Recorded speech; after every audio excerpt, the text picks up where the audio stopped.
వెళ్ళిపోవచ్చు. ఇక్కడికి ఎందుకు వచ్చావో చెప్పు. గౌతమ్, నా పేరు నీకెలా తెలుసు? నీ పేరే కాదు, నీ చరిత్ర మొత్తం నాకు తెలుసు. నువ్వు ఈ సిటీ ఈ హైకోర్టుకు వచ్చిన కొత్త జడ్జివి. నీకు నెలకి ₹1,00,000 శాలరీ. నీ భార్య పేరు వసుంధర.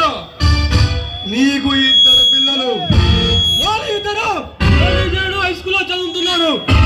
చాలా ఇంకేమైనా చెప్పాలా గౌతమ్? నా కుటుంబ వివరాలన్నీ చెప్తున్నావు. వాటన్నిటి గురించి నీకు అవసరం లేదు. నువ్వు ఎందుకు వచ్చావో చెప్పు. నేను ఎందుకు వచ్చి చెప్పే ముందు నువ్వు ఒక విషయం గుర్తు పెట్టుకో.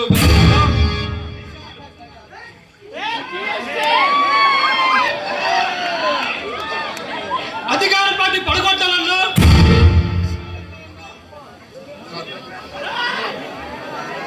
అధికార పార్టీని పడగొట్టాలన్నా, అధికారంలో ప్రభుత్వం దించాలన్నా, బియ్యమును చేయాలన్నా, సీఎం చేయాలన్నా దమ్మున్న మనగారు ఈ కాళిదాస్.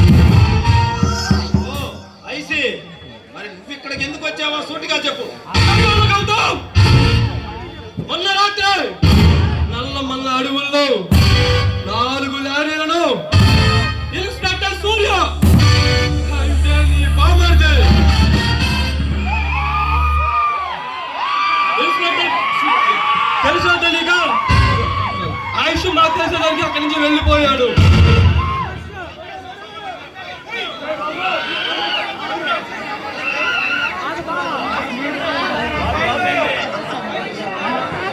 ఆ ఫైల్ త్వరలో నీ కోర్టుకు వస్తుంది.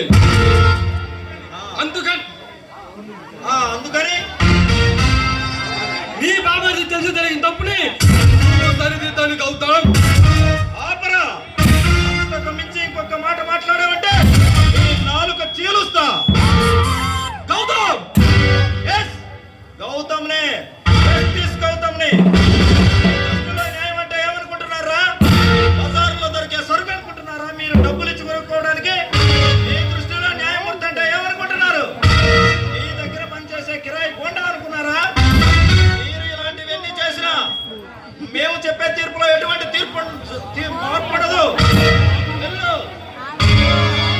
గౌతమ్, ఈ సిటీకి ఏ కొత్త ఇన్స్పెక్టర్ వచ్చిన గౌతమ్, సిటీకి ఏ కొత్త ఆఫీసర్ వచ్చినా నా చెప్పు చేతుల్లో ఉంటాడు గౌతమ్.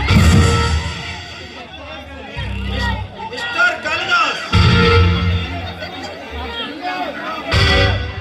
మీరేమిటో మీ బ్రతుకులు ఏమిటో నాకు బాగా తెలుసు. ఏమీ జరగదు, మీరు వెళ్ళిపోవచ్చు. గౌతమ్, నువ్వెవరితో మాట్లాడు తెలుసా నీకు? తెలుసు. సిటీలో పెద్ద మనుషులుగా చలామణి అవుతూ ప్రజల్ని భయపెడుతూ ఈ ప్రభుత్వం కళ్ళు కప్పు తిరుగుతున్నా రాక్షసులు మీరు. గౌతమ్, మేమేమిటో మా పౌరమేమిటో తెలియక మా జోన్కి వస్తున్నాం. పులి నోట్లో తల పెడుతున్నాం. అది నీ రక్తము తాగుతుంది. ఆ పులిల కన్నా భయంకరమైన వ్యక్తులు. నీలాంటి మాటలకు భయపడటానికి అలా భయపడే పిరికి గుండె కాదురా. ఒక్కసారి ఇంటి గుమ్మం తొక్కేదంటే నడవడానికి కాళ్ళు లేకుండా చేస్తా. అరే గౌతమ్, నీకు వికెట్ కంటి కూడా చదివిస్తున్నావు. మారిపో. నీలాంటి చెంచాగాలను చాలా మందిని చూశాను.